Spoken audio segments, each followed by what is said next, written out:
Assalamualaikum putra-putri Indonesia. Ketemu lagi dengan Miss Raharti. Di kesempatan kali ini saya akan menjelaskan tentang tema 2, subtema 2, pembelajaran keempat. Sebelum memulai pelajaran, yuk kita berdoa dulu agar pembelajaran kita hari ini berjalan lancar.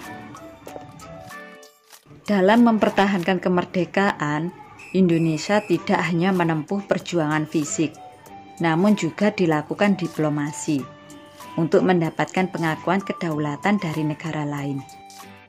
Diplomasi adalah upaya mempertahankan kemerdekaan dengan cara melakukan perundingan. Upaya diplomasi yang dilakukan bangsa Indonesia dalam memperjuangkan kemerdekaan sangat banyak sekali. Contohnya yaitu Perjanjian Linggarjati. Perjanjian ini dilaksanakan pada 15 November 1946 sampai 25 Maret 1947. Perjanjian Linggarjati adalah perundingan antara Indonesia dan Belanda di Linggarjati, Jawa Barat, yang menghasilkan persetujuan mengenai status kemerdekaan Indonesia. Perjanjian tersebut ditandatangani secara sah oleh kedua negara pada 25 Maret 1947.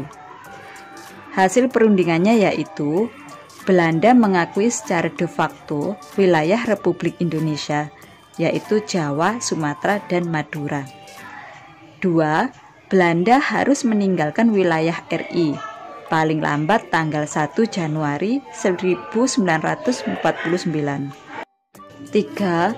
Pihak Belanda dan Indonesia sepakat membentuk Negara Republik Indonesia Serikat atau RIS.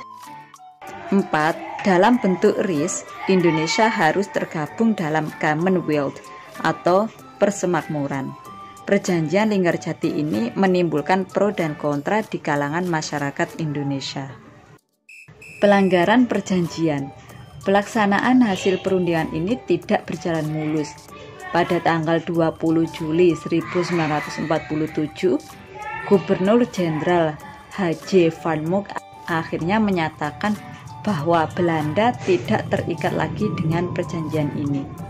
Pada tanggal 21 Juli 1947, meletuslah agresi militer Belanda I.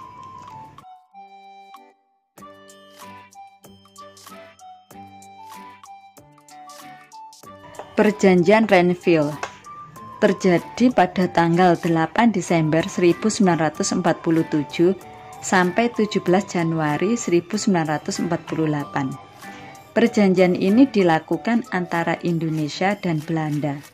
Perjanjian ini ditandatangani pada tanggal 17 Januari 1948 di atas kapal perang Amerika Serikat USS Renville yang berlabuh di Pelabuhan Tanjung Priok, Jakarta.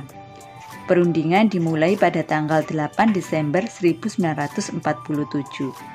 Perundingan ini ditengahi oleh Komisi Tiga Negara atau KTN, yaitu Amerika Serikat, Australia, dan Belgia. Delegasi Indonesia dipimpin oleh Amir Syarifuddin. Delegasi Kerajaan Belanda dipimpin oleh R. Abdul Qadir Widjoyo-Atmojo. Hasil perundingan ini yaitu 1. Belanda hanya mengakui Jawa Tengah, Yogyakarta, dan Sumatera sebagai bagian wilayah Republik Indonesia. 2. Disetujuinya sebuah garis yang memisahkan wilayah Indonesia dan daerah pendudukan Belanda. 3. TNI harus ditarik mundur dari daerah-daerah kantongnya di wilayah pendudukan di Jawa Barat dan Jawa Timur. Perjanjian Rum-Rayun. Perjanjian ini dimulai pada tanggal 14 April 1949 dan ditandatangani pada tanggal 7 Mei 1949 di Hotel Des Indes, Jakarta. Nama perjanjian ini diambil dari kedua pemimpin delegasi, Muhammad Rum dan Herman van Rompuy. Tujuan perjanjian ini adalah untuk menyelesaikan beberapa masalah mengenai kemerdekaan Indonesia sebelum KMB di Den Haag. Hasil pertemuan ini yaitu 1. Angkatan Bersenjata Indonesia akan menghentikan semua aktivitas gerilya. Pemerintah Republik Indonesia akan menghadiri KMB. 2. Pemerintah Republik Indonesia dikembalikan ke Yogyakarta. 3. Angkatan Bersenjata Belanda akan menghentikan semua operasi militer dan membebaskan semua tawanan perang.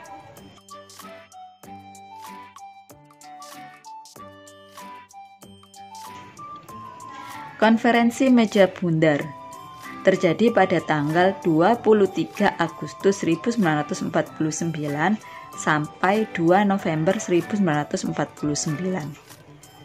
Hasil dari konferensi ini yaitu 1. Belanda mengakui RIS sebagai negara merdeka dan berdaulat. 2. Status Irian Barat diselesaikan dalam waktu setahun sesudah pengakuan kedaulatan. 3. Akan dibentuk Uni Indonesia Belanda. 4. RIS mengembalikan hak milik Belanda dan memberikan hak konsesi dan izin baru untuk perusahaan-perusahaan Belanda. 5. Pengambil alian utang Hindia Belanda oleh Republik Indonesia Serikat. Setelah mengetahui beberapa diplomasi yang ada di Indonesia dalam mempertahankan kemerdekaan, sekarang pilihlah salah satu perjanjian dan tuangkan dalam peta pikiran dengan menggunakan adik Simba. Alhamdulillah, pelajaran hari ini telah selesai. Mudah-mudahan apa yang kita pelajari hari ini bermanfaat. Sampai ketemu lagi ya putra-putri Indonesia. Terima kasih dan wassalamualaikum.